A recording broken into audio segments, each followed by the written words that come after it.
Welcome to Scandal Water, where the tea is hot and the conversation lively. Your hosts, Candy And Ashley, will discuss a peculiar story somehow related to the entertainment industry. This podcast might not change the world, but it just might satisfy your thirst for an intriguing tale. Oh, it's that time of day. Tune in and hear what the ladies say. It's time to bend your ear when the silver screen appears. Stories about the stage and screen and everything in between.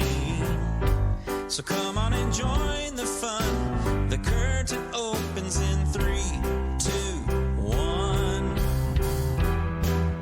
Hello, Ashley. hello, Candy. For our listeners, we are recording 2 episodes back to back. So to Ashley, I will say, we just finished recording our 4th of July episode. Yes. So I have a question for you right now to start this particular one.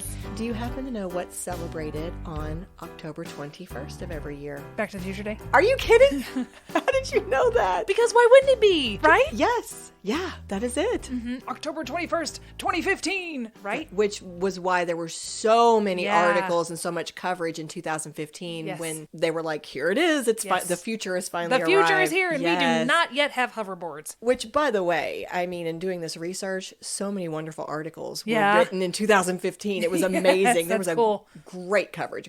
But yes, October 21st, I should have known you'd know that, is Back to the Future Day. And October 21st of this past year, they made a really important announcement. Do you know what that was? There is not going to be another Back to the Future, is there? What? That's not what they announced. What they announced. They announced that the musical is coming to Broadway. Oh, that's cool. Yes. I mean, it was a huge deal. Fans went crazy. It's officially called Back to the Future, the musical. It's going to open officially on August 3rd of this year, but some of the preview performances are actually beginning on June 30th. It's right around the corner. Well, when this airs, it'll be happening. That's right. Yes. Yes, the timing is perfect. So, huge news. That is huge By the news. way, I read a little bit about the musical. Everybody's saying it's amazing. Really? Yes. It started in England. It first opened in 2020. It was, of course, affected by the pandemic. But then when it opened back up again, it has had a very successful run. I believe it's won some awards, but I didn't really look that up.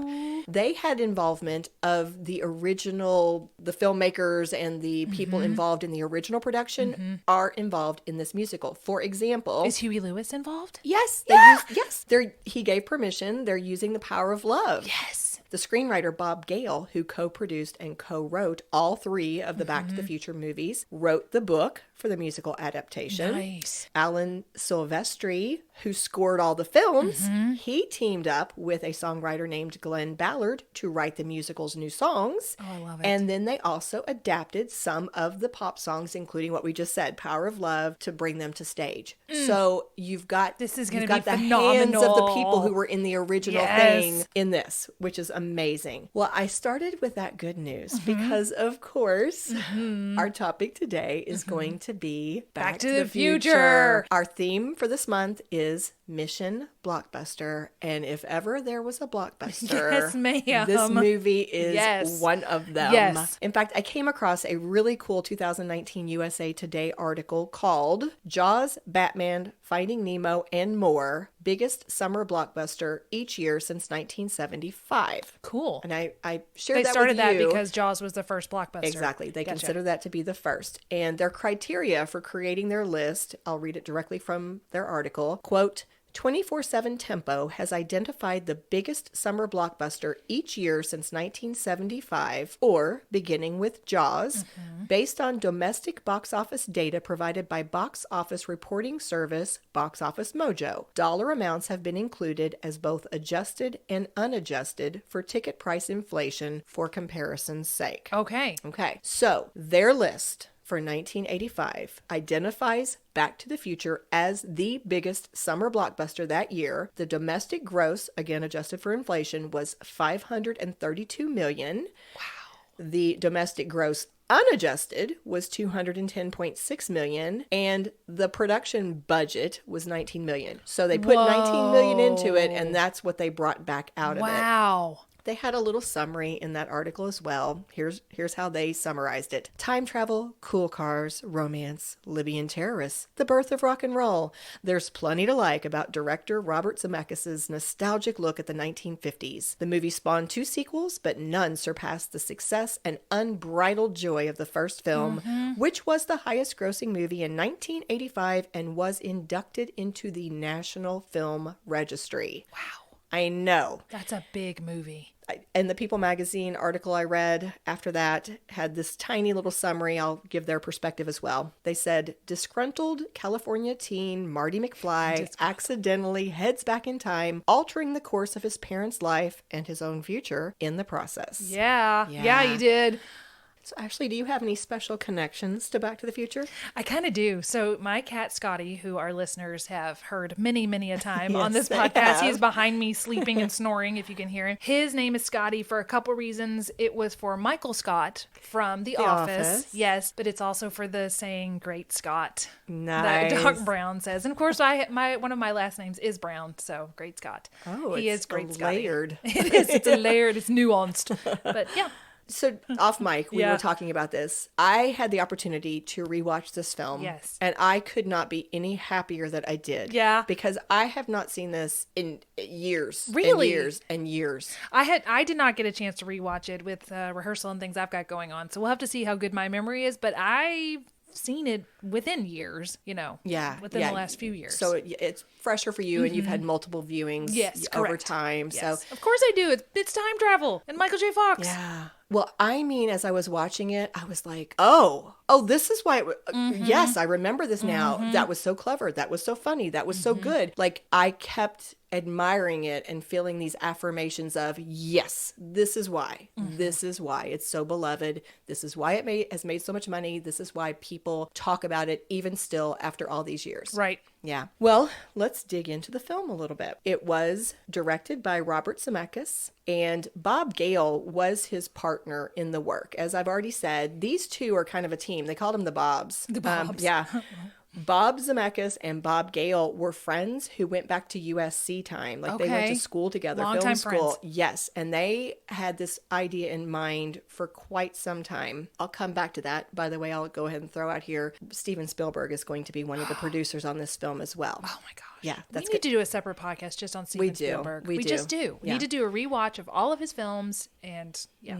Well, I'll come back to those fellas in just Okay. a second, but here's how the original idea came about. By the way, have you ever seen the Netflix little series called The Movies That Made Us? No. You will want to watch that. I will? It is so entertaining. Okay. It's a little series where they will just pick up different movies that are very popular or were very popular, and they'll give you a little behind the scenes. And they do them very well. They're entertaining, they're short, they're concise, and they get a lot of interviews from the people who were involved. So I got to hear from Bob Gale himself Okay. as he talked about how he came up with the idea for this movie. And what he said was, one day he is kind of flipping through his yearbook and he comes across a picture of his father. It's obviously the old yearbook. Yeah. And first of all, he notices like how his dad looks. He's so young. He's Yeah. clean cut. Yeah. And then he sees that his dad was class president, and that Never was knew something that? he did not know. And he said it just kind of hit him. He was like, "Oh my gosh, if I'd gone to school with my dad, would I have been friends with him? Would we have hung out Oh, together? yeah. Would I like my dad?" Yeah. That's how the idea was born. That's neat. Isn't that the coolest? So Bob and Bob decided that this was going to turn into a film. And they had this in their mind for quite some time. And there was a really long process, which I'm not going to detail all this, but they went to lots of different people, lots of different places trying to sell this. In fact, according to a Reader's Digest article, the entire script was rejected 40 times. Oh, that makes me feel better. Yeah. Here's a little quote from, I believe it was the Reader's Digest article. The pitch for Back to the Future was rejected by every major studio and some more than once. Producer and co-writer David Gale tells CNN, quote, "It was always one of two things," he says. "Time travel movies don't make any money," or "It's too nice. We want something raunchier like Porky's. Why don't you take it to Disney?" So he did take it to Disney. The scene with Marty flirting with his mother was too raunchy for them. So they kept getting turned down by Everybody for one reason or another. You know, I just noticed it says David Gale in that quote that came directly from a source, but I'm assuming they're referring to Bob Gale. Okay. Maybe his name is... Maybe he had a pen name? Yeah, David Robert or something, who knows. Okay. But moving on, this script had been rejected so many times, and what finally helped them bring it to the big screen was Robert Zemeckis unexpectedly had a hit with Romancing the Stone. Oh. They did not think that was going to do well, and that movie killed it. Okay. So all of a sudden, he had some credibility, and they also brought on Steven Spielberg as one of the producers. And when his name got attached to now it's serious. That helped as well. I mean, there were other factors too, but those were two of the biggies, all right? So finally, now people are interested in the movie. It's going to be made. It really is all who you know, isn't it? So much of it is. So much of it is. Now, over the time that they spent trying to sell this thing, the script changed a lot. It even changed actually once they had the green light and they started making it. So I thought it would be fun to tell you just a few of the changes before we get into the actual filmmaking process. Yes. The title almost got changed to Spaceman from Pluto. But what happened was one of the executives who was behind this movie hated their title. He said it did not make any sense. He hated it, and he was being super aggressive and saying, we've got to change the title. I don't like it. Spaceman from Pluto? He was pushing for that. And I believe it was Bob Gale telling this story on the Movies That Made Us. He said, I was like, what do I do? What do I do? And I went to Steven Spielberg, and Steven Spielberg was like, I can handle this. I can handle this. And what Steven Spielberg did as executive producer was sent a little memo to that executive that said, oh, thank you for that wonderful joke. That was so funny. We all laughed and laughed. And the guy let it go and never brought it up again. Yeah, because he's not going to say I was serious. Exactly. Because it sounds like a joke. Spaceman from Pluto for your... No, it doesn't take place in space. There's no Pluto. I know. It's Back to the Future. But isn't that funny how Steven Spielberg knew how to do that? Oh, that's I thought so that was diplomatic. Hysteric. So another change. Originally, they wanted Doc Brown to have a pet chimp named Shemp instead of a dog named Einstein. But Universal head Sid Sheinberg said, nope. Cut that out. And supposedly he even said, quote, I looked it up. No movie with a chimpanzee ever made any money. And Planet of the Apes says, excuse me? Well, it's so funny because again, in this same Netflix series I keep talking about, Bob Gale kind of looks at the camera and shrugs and goes, every which way but loose, you know? Yeah, right. But again, they let him make that change, and thus we got Einstein. Maybe it was, again, with the space program. Didn't they put a chimp in space? Well, speaking of the space program, Ronald Reagan had to sign off on the film. Really? Because he was mentioned in it, of course, and he was president, so they had to get his approval. And they said that one of the scenes they were worried about was that little scene where Doc Brown kind of makes fun of the idea of an actor becoming president. Yes. And they said Ronald Reagan loved that. In fact, when they were doing the initial showing, he asked the person running the film to back it up so he could see it again. And he actually put a quote in his 1986 State of the Union that referenced, where we're going, we don't need roads. Oh, yay! Yes, he was a huge fan of the film. So I thought that was really cute. They, in fact, offered Ronald Reagan the chance to be the mayor in Back to the Future 3, and he turned it down. Yeah. Stayed with politics. All right. Last little interesting piece of trivia. The time machine was almost a refrigerator. That is so ridiculous. Had you heard that before? Yes, it's ridiculous. Well, here's what I thought was interesting. The reason why they nixed it was because... It clearly can't get up to 88 miles an hour. Well, they actually were afraid that kids would climb inside the refrigerator and it would be dangerous. We'd get trapped. And so that was actually why they did it. What was the plan? The car is so much cooler. Was he just going to walk in the refrigerator? I think it was taking it to, like, they were supposed to transport it to an atomic bomb testing site. No, I don't even know. It was crazy. 88 miles an hour. And so they said, so they thought in their great wisdom, we don't want kids to climb in a refrigerator. So let's teach them to go 88 miles an hour and then they're going to time travel. That's so much safer. Well, I mean, safer than getting in a refrigerator. Maybe? I don't know. I don't know. Maybe not. Well, they decided to switch to the DeLorean, of course, and they chose it because it looked like a spaceship. It does. Bob and Bob thought that the gull wing doors and the design gave it a futuristic look. It was a good choice. Yeah, and they thought that would make it more believable that people of 1955 would mistake it for an alien spacecraft. Side note, the DeLorean owners were super pumped. I that bet. They used I bet it's like the Trans Am. Did it increase interest? No, because they actually had gone out of business. And even though, like, obviously the featuring the DeLorean in this movie made it hugely popular, but it was not enough to bring it back. They had already gone bankrupt in 1982. So that brings us to the film itself. Okay. So let's talk about casting. All right. Have you already heard that Michael J. Fox was not the I have, original? Okay, yes. tell us about what you know. I think they had started filming with the other fella, and they'd filmed quite a bit of it. And personality conflicts, I don't remember what the reason was, but they ended up just asking him, I don't know, did they fire him? Did he quit? I don't remember any of that. Eric Stoltz. Mm-hmm. I bet he regrets that, whatever happened. Oh, yeah, I'm sure. Yeah, Michael J. Fox was actually their first choice because he was very popular on Family Ties already. So they wanted him, but honestly, the way, I think this was on Still, I watched part of Still, and I believe Michael J. Fox said on there that the Family Ties people didn't even really tell him they had come after him. So, but his schedule would have been nuts. It was, absolutely. So Eric Stoltz took on the role, and they were excited about him because he had been great in movies like Mask, for example. So they thought he's going to be great. The problem was, according to everything I saw, including some interview comments from Bob, and other people involved with the film, they said that he just took it too seriously.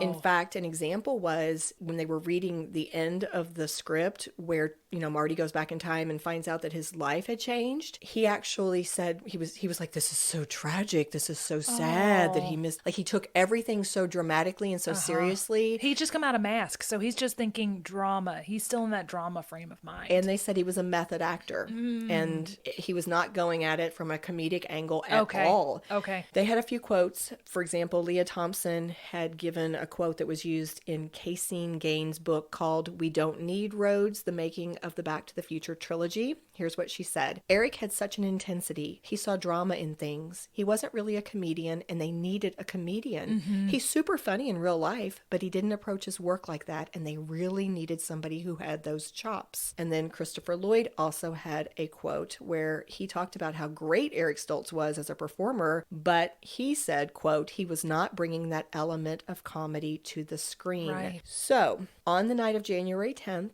which was a few days after Bob Zemeckis had gotten approval to replace their lead actor, Eric Stoltz filmed his final scene, and then they took him aside, they broke the news to him in private, and then Bob Zemeckis gathered the whole crew together during a break around 10:30 p.m., and he announced, quote, it's probably going to be shocking, kind of good news, bad news. We're going to have to reshoot most of the movie because we've changed the cast and there's going to be a new Marty, Michael J. Fox. Most of he said we're going to have to reshoot most of the movie? Yes. How much of it was done? 5 weeks. They had been filming for 5 weeks? Yes. I'll find my exact quote here in a minute, but I believe it cost them something like $3 million. Wow. Yeah. And it was only a $19 million budget.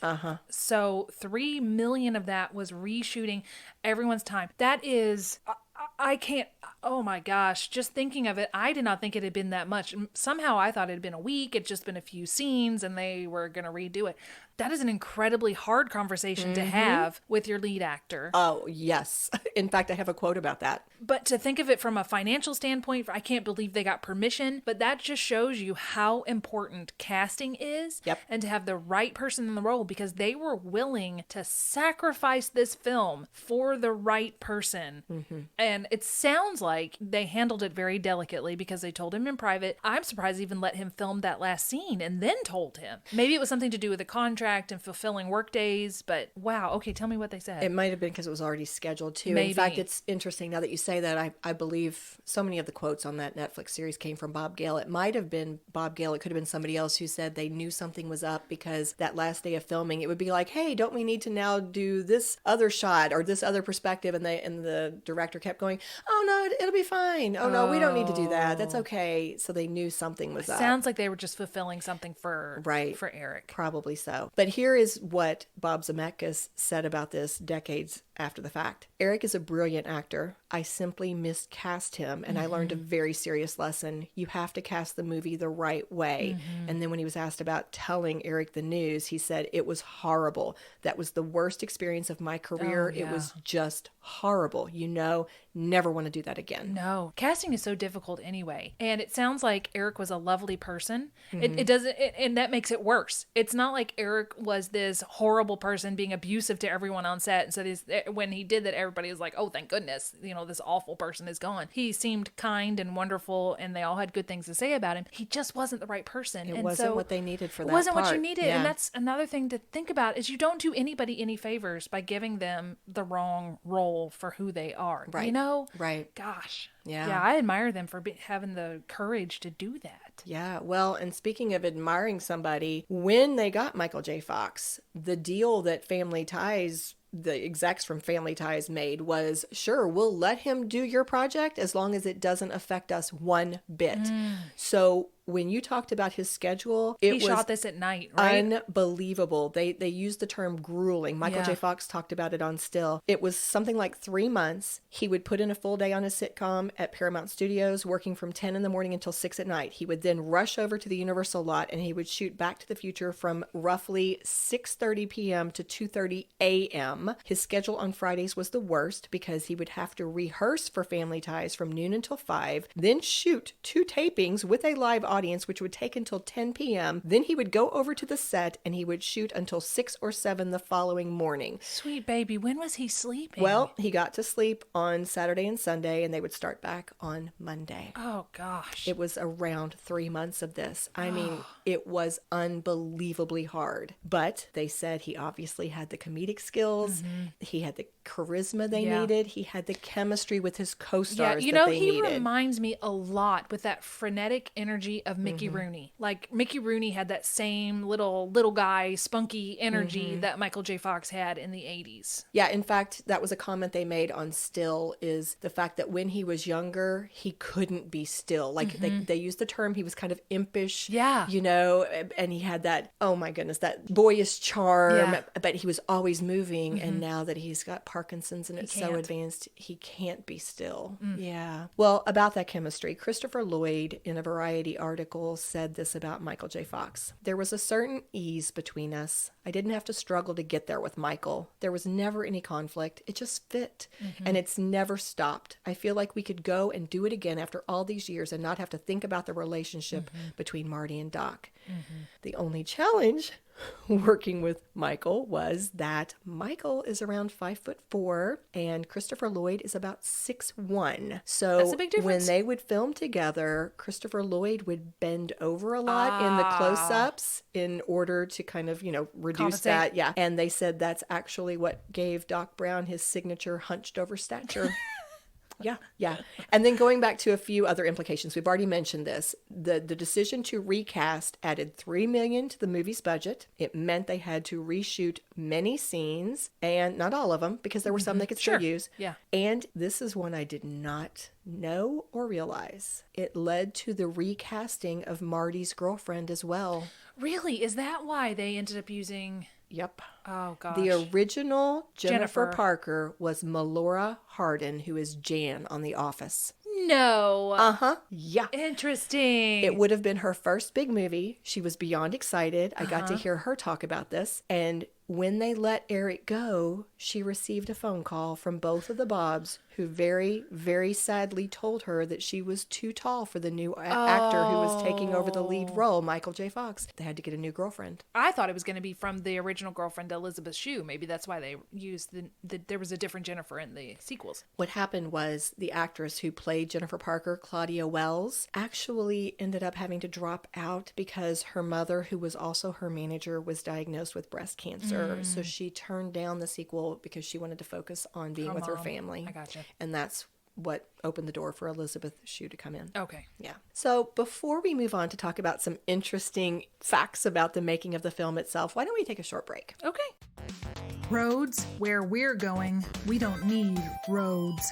We need recommendations. If you'd like to help affect the future of Scandal Water, consider leaving us a 5-star rating or a review on the podcatcher of your choice, or simply share your favorite episode. Your recommendations are what keep the algorithms from making us disappear like Marty's siblings in that family photograph.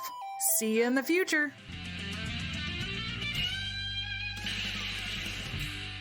All right, we're back. Before we jump into some of these interesting little facts that I found while I was researching, do you have anything you want to share about the movie? Anything that stood out to you? Any memories? I just loved it. I love their relationship like they talked about. In any other capacity, if you had a man who was a middle-aged, we're not even sure what age he is because of his white hair, hanging out with a high school student, nobody else around, you're like, that's a little sketchy. But it didn't come off as sketchy at all. It came off as a mentor-mentee. They were just friends. It was all fine and plausible. Yeah. The weirdest part is where his mother does fall in love with him. So that's the part that you're a little like, what?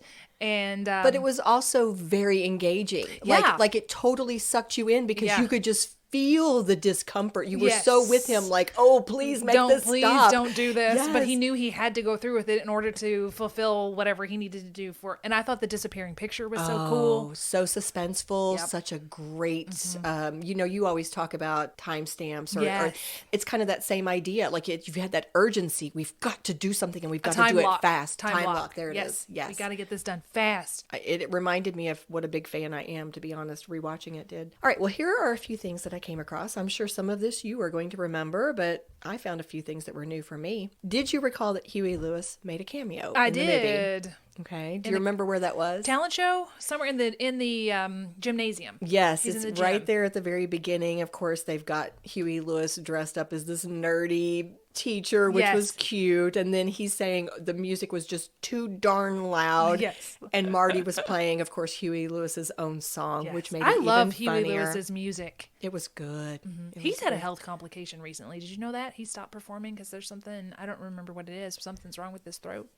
I saw that he'd been dealing with some things. Yes. A side note, again, our listeners probably know this, but Michael J. Fox really plays. He's really Does a he? musician. Yeah, he was in a band. He had been taking lessons from a guitarist. He didn't sing, correct? I don't Johnny think Be he Good? did. Honestly, I can't recall. Okay. But he definitely was playing himself. He said, your kids are going to love it.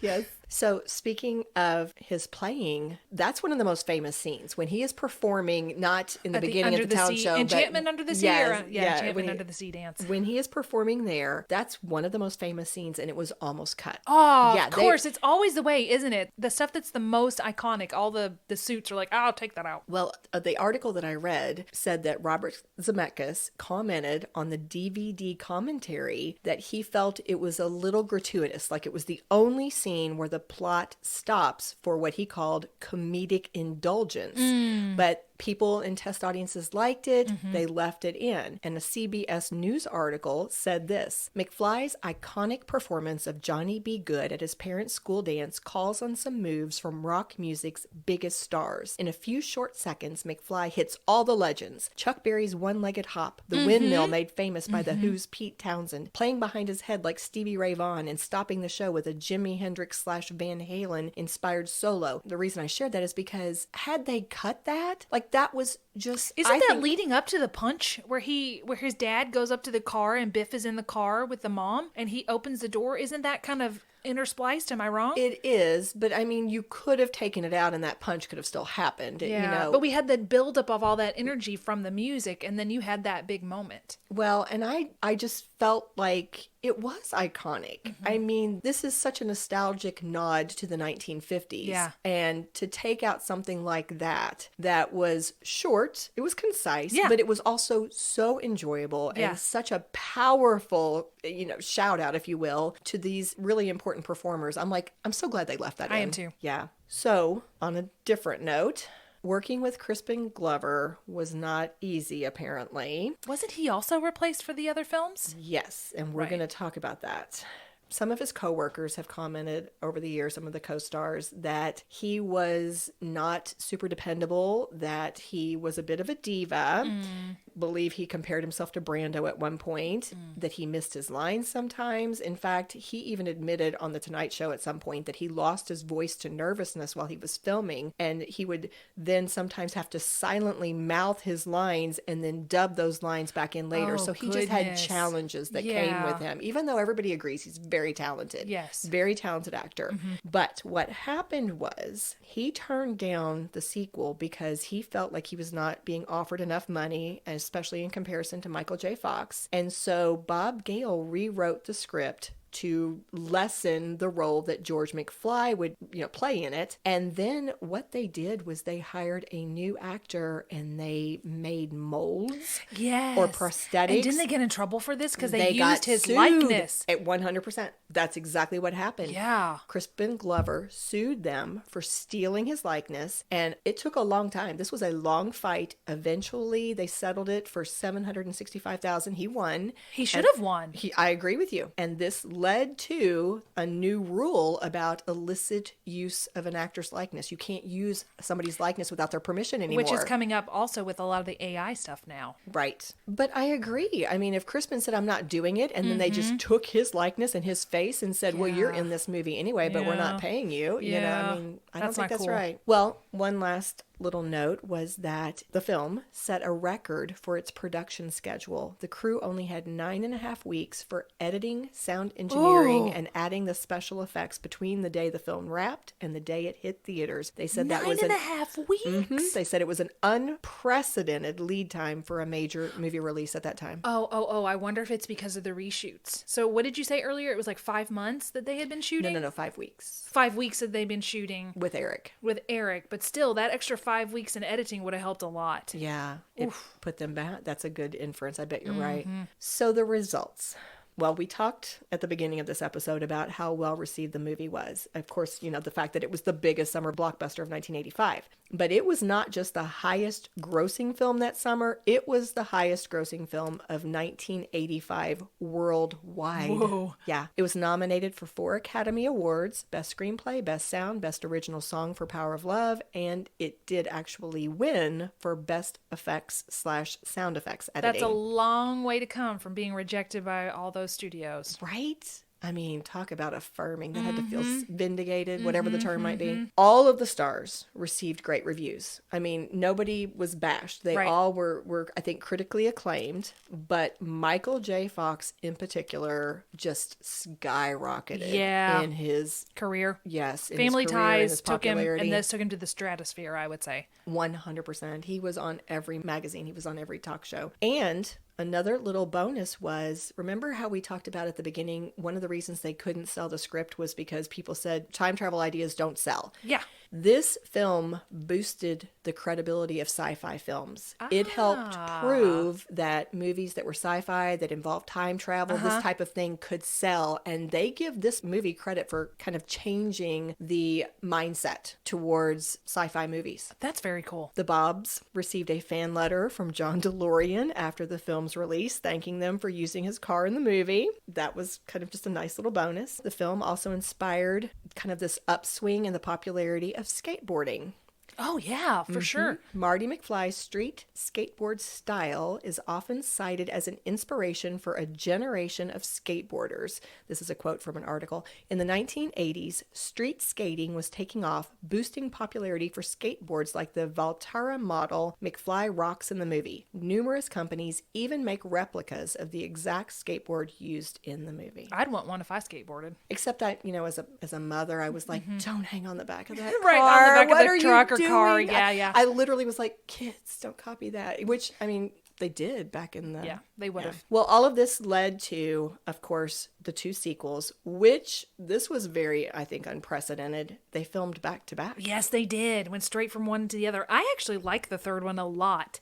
It competes with my favorite. Sometimes I like the third one the best, and sometimes I like the first one the best. I need to see them again too, because honestly, they're vague, they're fuzzy in my memory. It's a Western. I like Westerns though. I think they're fun. Well, and what a different twist, right? Yeah. The note said that Back to the Future 2 and Back to the Future 3 were shot consecutively over 11 months. They only had a 3-week break in between. And Is he still doing Family Ties at this time or no? I believe he was. I didn't look that up, but I think he was. But now they said it was really challenging for Bob Zemeckis. They gave an example. For 3 weeks, he had to wake up at 4:30 in the morning to fly from Los Angeles, where he was supervising the post-production of the second movie, to North Carolina, where he was filming the climax of the third movie. And then he would have to come back again. Like, this was what he did for a time. These are the types of schedules and conflicts that they were dealing with. Man, I think my life and schedule is hard sometimes.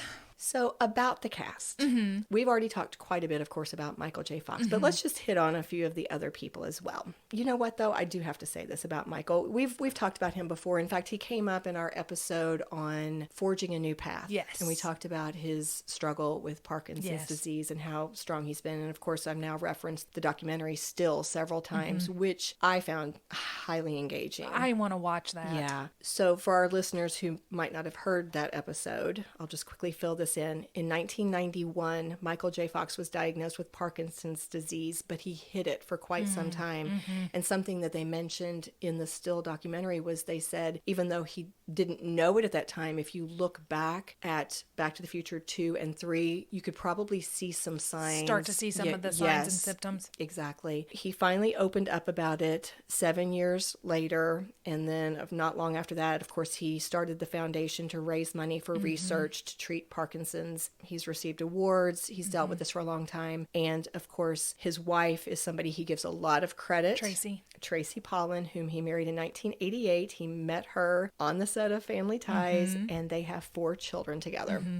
So there's just a little bit more about Michael. So Christopher Lloyd, of course, who was Doc Brown, was already well-established, popular before he came into this trilogy. From Taxi. Exactly. In fact, they referred to it as his Emmy-winning role on Taxi. So he was, Jim. he was popular. He was in the sequels, obviously, and he went on to do a lot of other things. He's still active today, but a few notable things would be his role as Uncle Fester in the Addams Family movies. Those are good. He was in Angels in the Outfield, Baby Geniuses, lots of things. He has been married 5 times. What? Yeah. I didn't know that. His last wife he married in 2016. I believe they're still together. Now, Leah Thompson was basically a newcomer when she was cast as Marty's mom. She went on to have her own mid-90s series called Caroline in the City. I watched that. I liked it. I watched it sometimes too. I liked thought it a lot. Cute. And she's been in other projects since. In fact, one of them more recent. Little Women, right? She played Marmee in a modern adaptation of Little Women. Yeah, she's done a lot of things. She has done a lot. Yeah, 2018 was the Little Women. They said since 2023 she has starred on the CTV procedural series The Spencer Sisters. Oh, cool. She has been married to director Howard, I think you would say Deutsch, since 1989 after they met on the set of 1987's Some Kind of Wonderful. Aww. They have 2 daughters who are both writers and actors. Very cool. Yeah. Kept in the family business. Yeah. Crispin Glover is the son of the Chinatown actor Bruce Glover. I did not know that. I didn't either. He went on, of course, after Back to the Future. He left after the first movie, as we've said, but he did another project with Robert Zemeckis, which was Beowulf in 2007. And he's done a lot of other things, from The Doors to What's Eating Gilbert Grape to Charlie Angel's Full Throttle,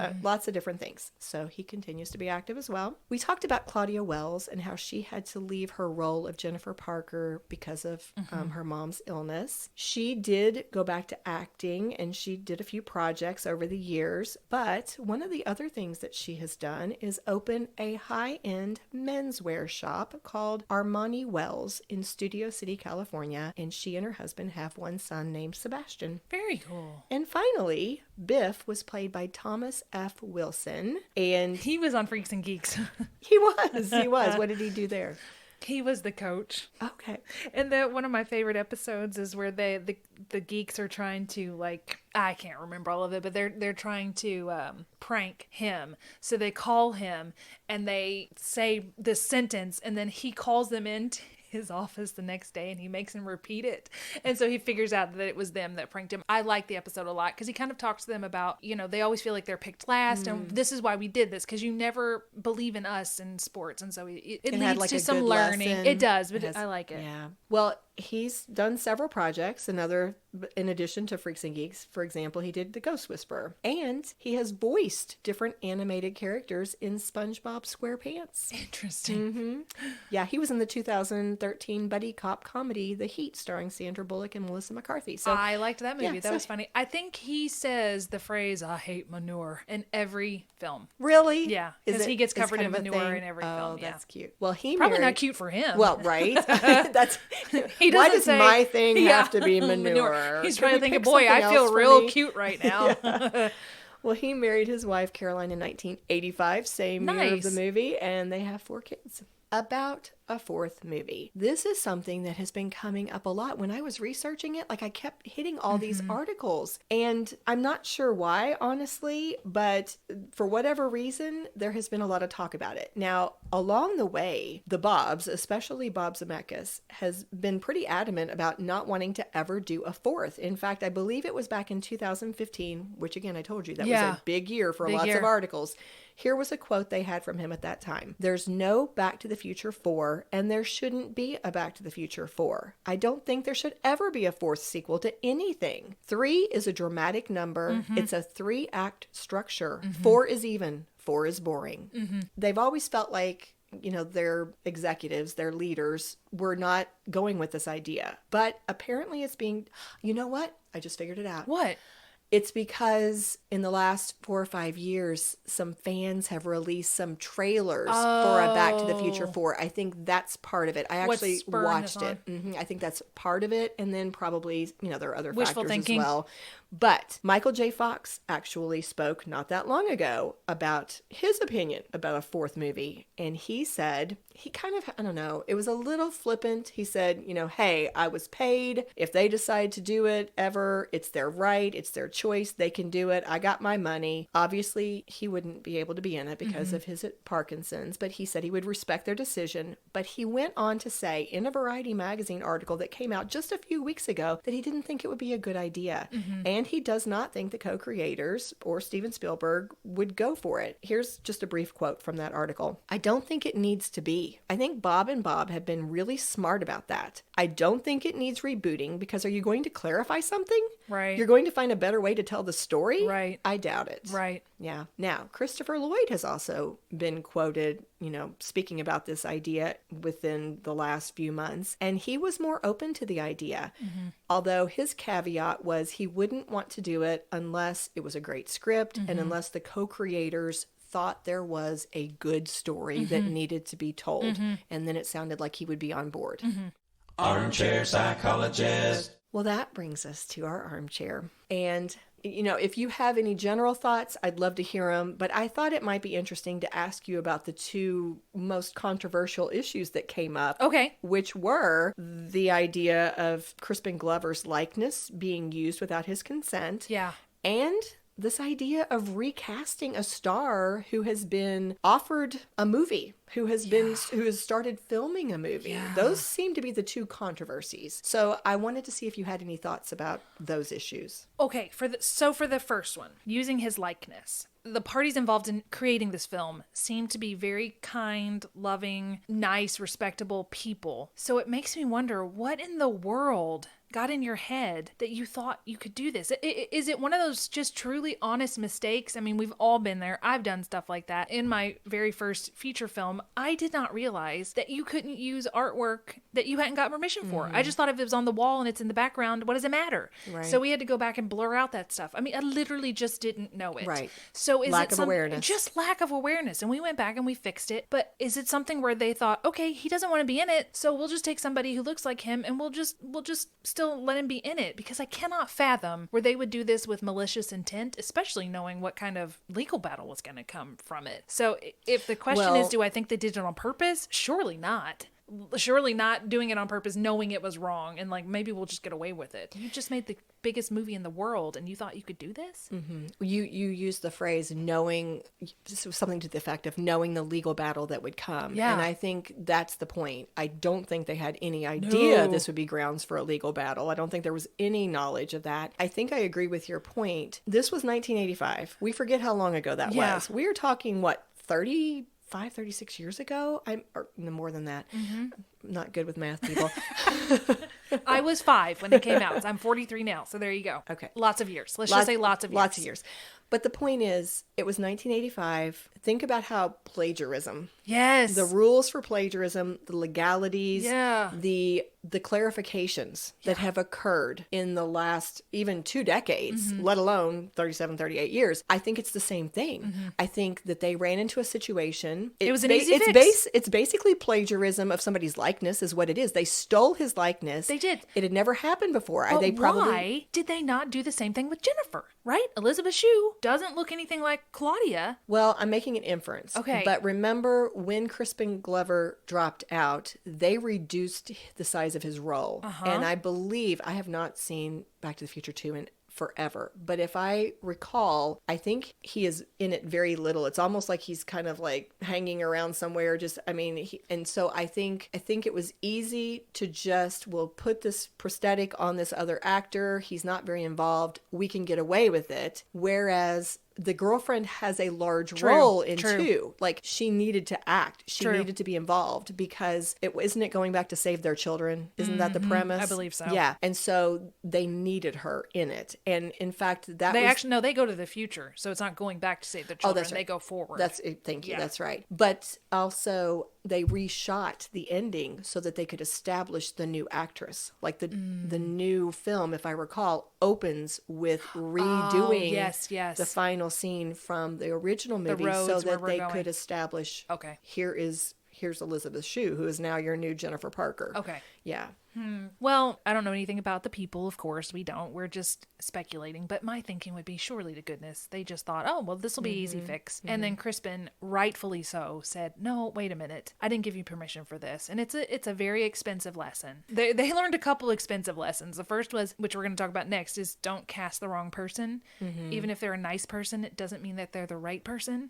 And don't use somebody's likeness without their permission. I mean, they wrote to Ronald Reagan and asked for his permission, so it's in your brains. You just didn't think about it. Right. And honestly, who am I to judge? I have no idea. It sounded like Crispin could be a little challenging, but I am sympathetic to him in this situation, because if I said, no, you're not offering me enough money for me to want to do your project, I am declining. Yeah. And then you put me in it anyway against my will and paid me nothing, which is essentially what it would seem like to him. That's wrong. It is. That's wrong. It would make me angry. So I wonder if what they settled for is what he would have been paid in the film. You know, that $700,000. No, I believe he made much more than he would have been paid in the film, because if my notes are correct, I believe he was only offered $125,000 to make the sequel in the beginning. That isn't a lot of money. I kind of I'm with him. If this movie you had a budget of $19 million, you made over $200 million at the time, $500 million for inflation, and you're going to pay me, and I'm one of the reasons this movie was so great, and you're just going to offer me $100,000. I mean, I would love it, but I'm a nobody. I wasn't in Back to the Future 1. So yeah, I'm on his side with this without disparaging the other people. I understand that they were just try to make a movie for the least amount that you can. But if you're going to offer Michael J. Fox, here's $1 million for you and only $100,000 for the other guy, I can see where he'd get upset. Yeah. And he may have thought, I'm going to reject it and they'll come back and give me an offer. We'll negotiate. And then they said, no, okay, we'll just use you anyway. That would also add insult to injury. Right, exactly. And when I think about the second issue, the recasting, honestly, I keep coming at it from the personal angle. If I were that actor, I think that would just devastate me. I mean, I'm not sure if I've ever heard of this before, where somebody was that far into a project, a big project, and already had a name behind you, already had some expertise and, a resume that you'd built, and thinking that you're doing your very, very best, giving it your all, and then basically being fired and replaced. And not only that, the person that replaced you ended up becoming uber famous, and you're thinking, that could have been me, but would it have been him? It's so hard. I come at it from an acting and directing perspective. From the acting perspective, I would be devastated to be in his position and to think just what you said. I couldn't have said it any better. I did the best that I could and it still wasn't good enough. That would be a huge hit to my ego, huge hit to my confidence.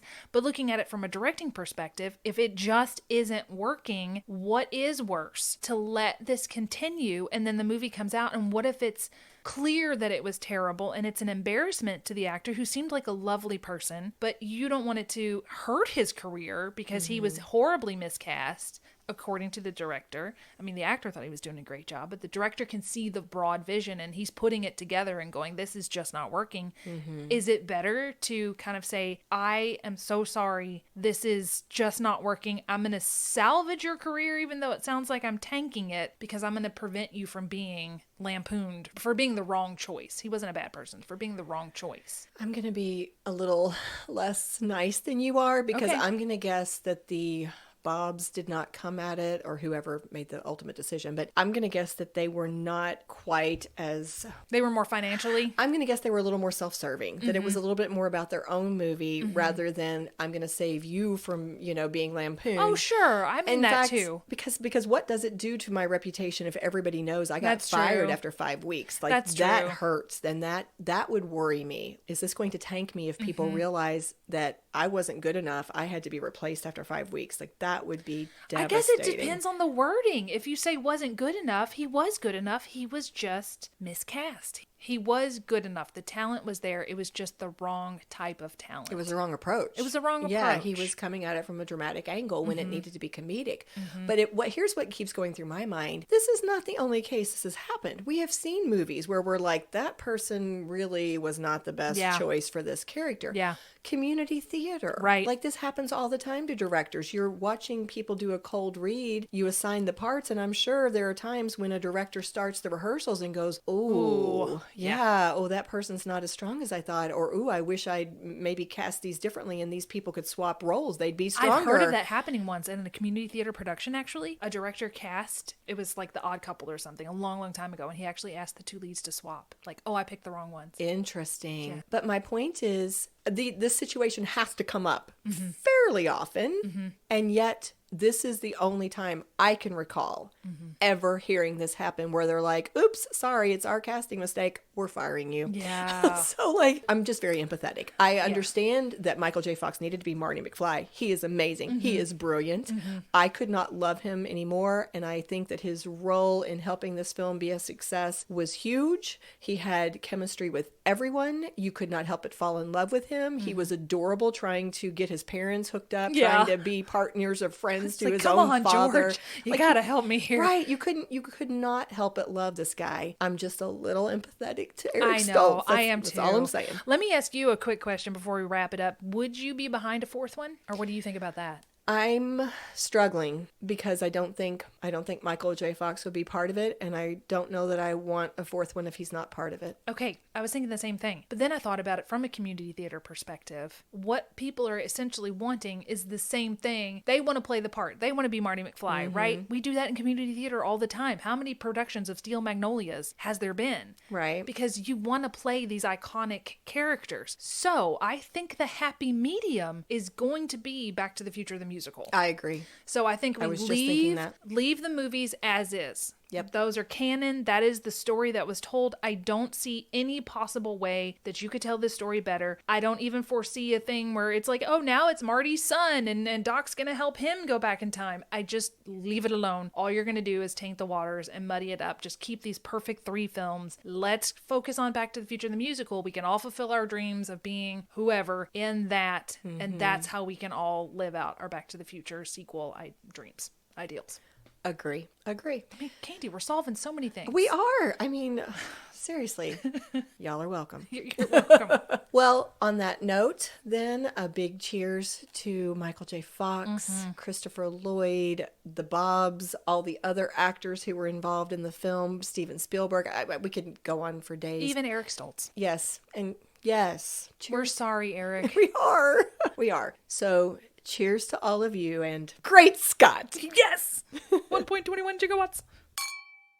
If you love what we do, please rate and review our show. Or you can become a supporter by making a donation through buymeacoffee.com/scandalwaterpod. Whether a single gift or a recurring monthly donation, it would go a long way towards supporting our work and allowing us to keep the tea brewing. At our website, www.scandalwaterpodcast.com, you can submit questions or your own story ideas, access our sources and show notes, see the merch we offer for sale, and more. You can join the Scandal Water community through our Scandal Water Podcast Facebook page or follow us on Instagram or TikTok at Scandal Water Podcast. This episode was executive produced by Candy Thomas, that's me, and Ashley Raymer Brown. That's me.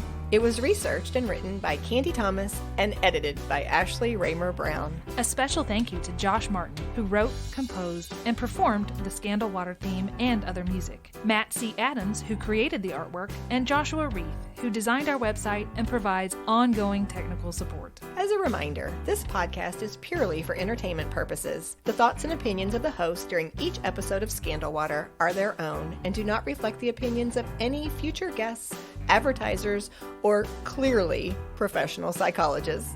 Thanks for listening.